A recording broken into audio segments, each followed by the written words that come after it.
warahmatullahi wabarakatuh. Jumpa lagi di channel Galileo LLM.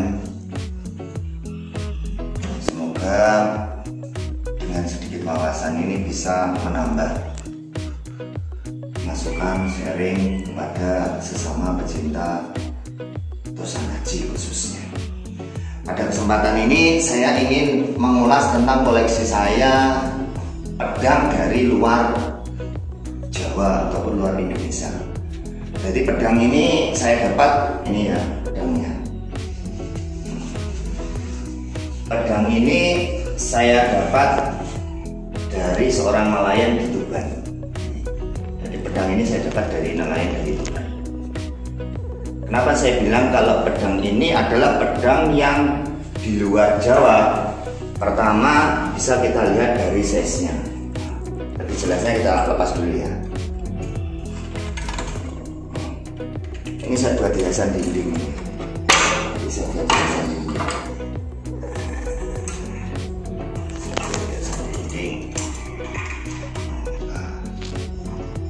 Ini saya buat hiasan dinding ya.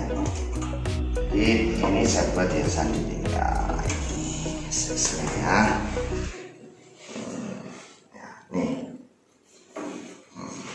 Pedang ini saya katakan bahwa pedang yang di luar Jawa ataupun di luar Indonesia karena satu adalah size-nya. Size-nya ini besar, panjang. Oh, panjang kan? Ini 1 meter lebih ini. Ya mungkin kalau orang Jawa itu pegang pedang seperti ini. Ini pasti orang yang besar-besar. Pedangnya pedang Jawa. Bukan pedang Jawa, maaf ya, bukan pedang Jawa. Yang kedua, teknologi dari penempaan itu udah beda. Teknologi dari penempaan sudah beda. Kalau pedang yang bikinan Jawa, selain size-nya kecil, penempaannya biasanya tidak berlapis-lapis. Ya, ini size-nya kan beda. Nah, ini masih ada ya. Ini ditemukannya di laut. Ini ditemukannya di laut. Nah, ini biji-bijinya beda. Tidak ada kelihatan lapis-lapisan. Ini biji-bijinya.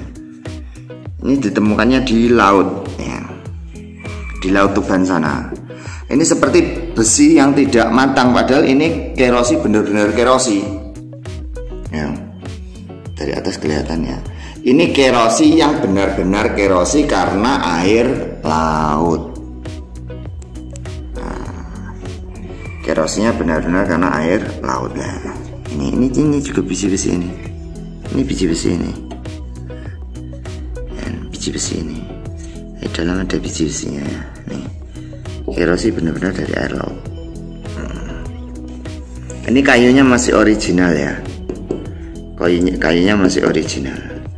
Ini yang bikin sistemnya lah ini. Ini kan canggih. Kalau Jawa biasanya cuma di atas, mungkin kalau untuk bertarung di sini. Tapi kalau luar Jawa ini kan metodenya dilindungi, untuk tangannya dilindungi, ya kan? Mungkin pas perang nanti ditebas tangannya, ini ada pelindungnya, ya kan? Nah, ini mungkin untuk kemungkinan ini ada pedang begini atau ini bisa mematahkan buat gini atau gimana ini. Yang jelas ini ada maksud ini.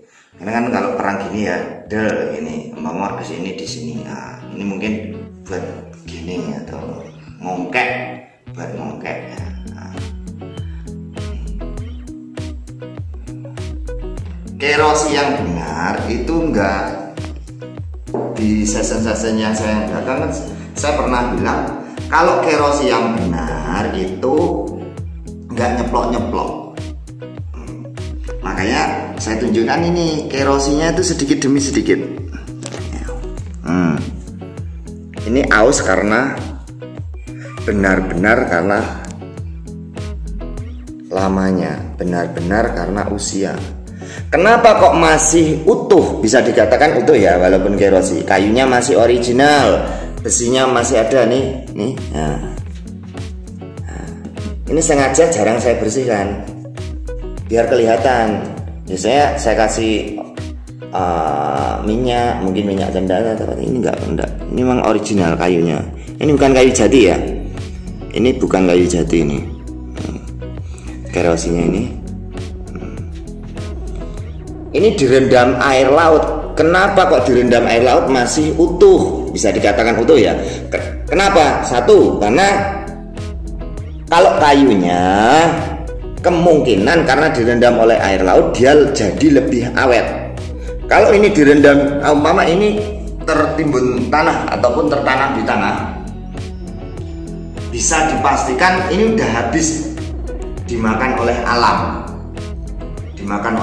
atau dimakan usia. Karena di dalam tanah itu kan banyak kehidupan lain, mungkin ada rayap lah, mungkin ada karena kondisi cuaca. Tetapi karena di air laut dia seperti diawetkan kalau untuk kayu. Tetapi kalau untuk besi, kenapa? Seharusnya garam dengan besi itu sesuatu yang bertolak belakang. Kalau dikasih garam seharusnya cepat habis, cepat hilang. Ya, karat atau bategar kuning hancur, luluh, dah hilang. Kenapa kok masih ada? Inilah yang membedakan. Kenapa? Dulu pembikinan senjata itu dengan biji besi pilihan. Makanya ini masih tajam dengan biji besi pilihan. Ya, kelihatan seratnya. Biji besi pilihan. Karena biji besi pilihan menjadikan senjata itu satu, tahan, tidak gampang patah, tidak gampang lapuk dimakan usia. Ya. Karena biji besinya pilihan. Kalau maaf ya, kalau sekarang katakan arit yang sekarang itu belum lama udah wajone yang habis lah bajanya itu ya. Jadi nggak tajam, biasa sedikit, tajam sebentar, buat babat katakan untuk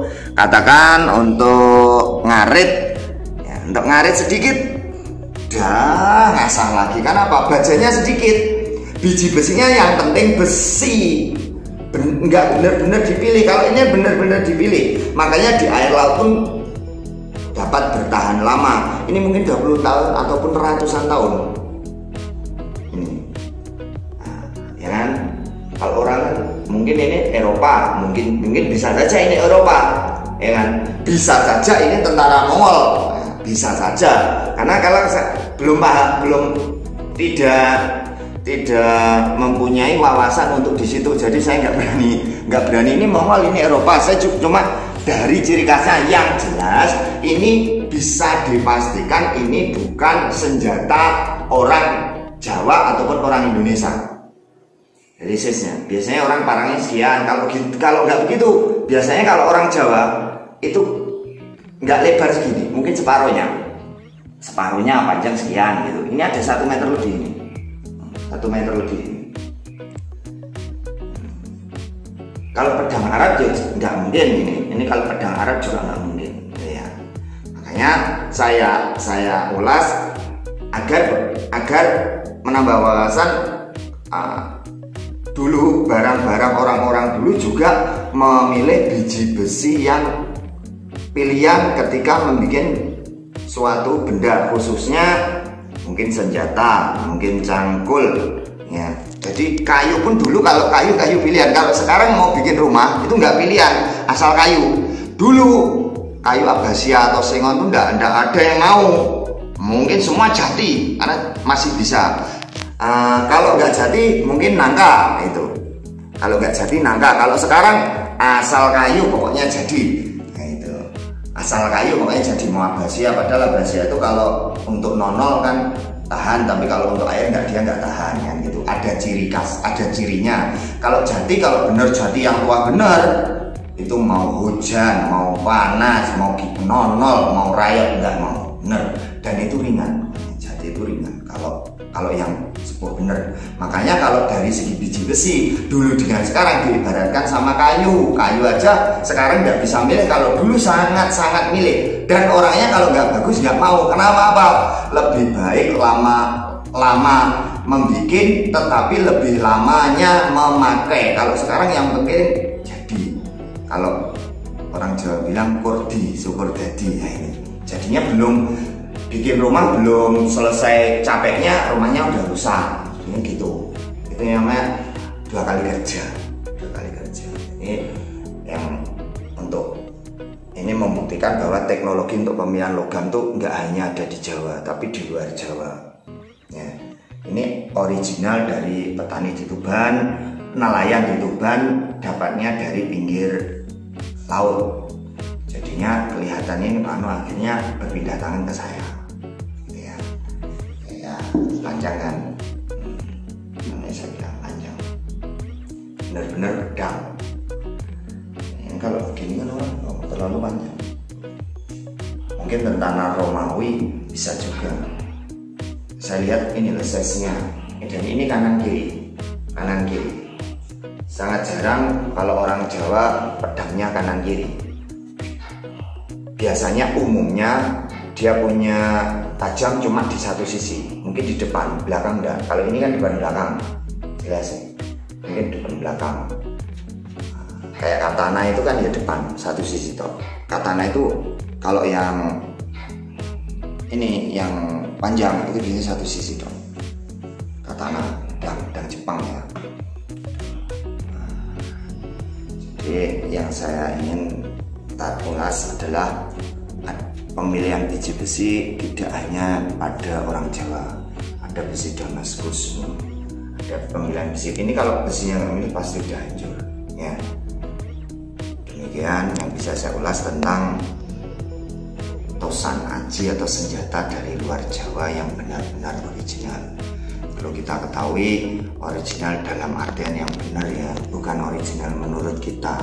Ini original dari ini masih original, kerosi juga original gitu.